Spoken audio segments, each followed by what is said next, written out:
Hey folks, Scully Nomad here. Hope you are well, and extra special welcome back on board my Genosun Odyssey 40 sailing boat. Today's episode we're going to be taking a look at the Renogy 200 watt ShadowFlux solar panel, and we're actually going to be comparing it against another Renogy product which is a 175 watt solar panel, which is the regular one. So the idea of the ShadowFlux panels is if they become partially shaded, that they still optimize for the output of around 80% versus a regular panel which pretty much just gets wiped out. So far, the early stages of testing, I have found that the Renogy 200 watt ShadowFlux panel does outperform the 175 watt panel.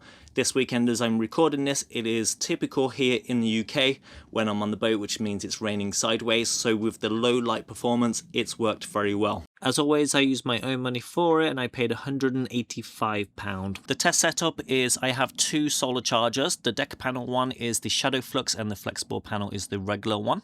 Between the two panels, the ShadowFlux one looks a lot nicer with the black frame, but we'll talk about the test results first and then we'll circle back to the actual panel itself. I've been testing it over 8 days and I've been very happy with it and would buy it again, link in the description below. But let's go on to the Victron app. This is for the ShadowFlux solar panel, and over the 8 days of testing it produced 3,900 watts or 3.9 kilowatts of energy. The battery that I have is a FogStar 12 volt battery, which is a 280 amp hour battery, and I have a 2000 watt inverter by Victron. I'd used the battery for a couple of days and then I went off for 5 days and then just got back to the boat to finish off with the results. And this is the regular panel. So over the 8 days it produced 2,530 watts, so there's a big difference between the two. So it turns out that it's 1,370 watts lower than the ShadowFlux panel. If you never purchased a solar panel before, this is how they are boxed when you're going for the smaller panels, which are the 200 watts. If you buy the bigger 400 watt panels, they do tend to get delivered on pallets and therefore they don't really get wrapped very often. I do have a solar setup at home which consists of 3 400 watt panels, and none of those were wrapped in the different branded ones.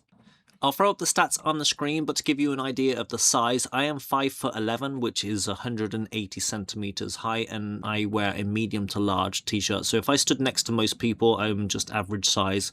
So here's an idea of the size of the panel. Comparing the two panels, the one on the left is the regular 175 watt panel, and it has 9 bus bars. And on the right is the ShadowFlux one, which has a total of 16 bus bars. And it's one of the reasons why it gives a better yield in low light conditions and shaded areas. So this is where it's going to live on the actual deck. So when the sun is high, both the forestay, the boom and the mast get in the way. However, when I'm actually in my slip at the marina, what happens is the sun comes up behind me and it goes across, and of course we get quite a few masts that block the panel. So what I'm going to do is I'm going to, for this test, actually put it side by side to see how it performs against the 175 watt regular Renogy panel. So this is how I'm going to be doing the testing. So you do have the stanchions getting in the way, you get the guardrails, and of course the 2 masts with the boats on the hammerhead. And what I'm going to do is just going to leave them here. So this 175 watt panel I've been pretty happy with, and the reason I've been happy with it is because it's my roaming panel. I bashed it around quite a lot and it actually slid off the front of the boat into the water, and it was submerged for about 2-3 minutes. I pulled it up by the cord and it still worked. So that's why I've decided to keep with Renogy, and I couldn't find anyone else who did a similar product to the Renogy with the shadow and shading features on there. So fingers crossed it's going to be a good product. If it is, I'll leave the link in the description below, and that would take you to Amazon. I paid my own money for it, as with everything on the channel, and it was £185. This is June 2026 when I purchased it. Each panel is on its own independent solar charge controller, and it's the Victron 100 volt and 20 amp MPPT controllers. The flexible solar panel on my spray hood is not plugged in, so it's just those 2 rigid panels that are plugged in independently. And the Victron equipment is powering and using the FogStar 280 amp hour battery, which has a capacity of 3,584 watt hours. So when I'm hanging out on the boat, this is pretty much my kind of usual setup. I've got my gaming laptop running a game right now. I've got a coffee here. My 12 volt fridge freezer is running, and at the moment what I'm using electricity wise is around 230 watts continuously. This is with no solar input right now, so this is what my gaming laptop, fridge freezer and phone on charge. If I'm not actually gaming on the laptop, just surfing the internet, and then it uses below 100 watts. But the idea of the ShadowFlux one is its output is better when it is shaded, partly shaded, versus another one. So right now it is overcast, it is a typical day, I would say, here in the UK, and with solar panels I do have some at home, and on a day like today you'd probably expect about a third of what it says. So at home I've got 4 large 400 watt panels, and I pretty much guarantee it's going to run between 300 to 400 watts right now. Now with the boat I do want to add a solar arch, but it's quite an expensive job to do, and I'd like to use bifacial panels, so the bifacial panels can absorb light underneath, but that's going to be a different project for a different time.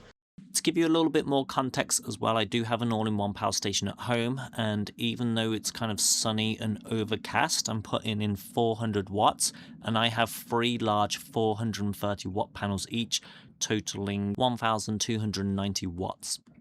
Overall, I've been very happy with the ShadowFlux solar panel. It has consistently outperformed the other panel that I have, and with the black frame it looks much nicer. I'm very happy with the purchase and I would buy it again.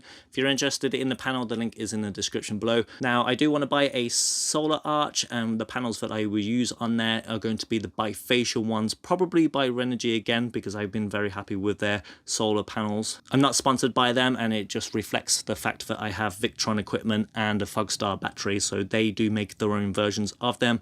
My friend does have the 3000 watt inverter and is happy with that. Over the 8 days of testing, this is what the sky has looked like. So it has been grey and overcast, so despite it being summer, spring and autumn does look very much like this. I'll post up a few more results in a few weeks time, but yeah, I've been very happy with it. Thanks for sticking around and liking the video if you have. Welcome back if you're a subscriber, and welcome if you are new. The links for any of the products that I've used in the video are in the description below, but you've got the QR code at the top at no extra cost to you. But thanks for watching, thanks for being fans.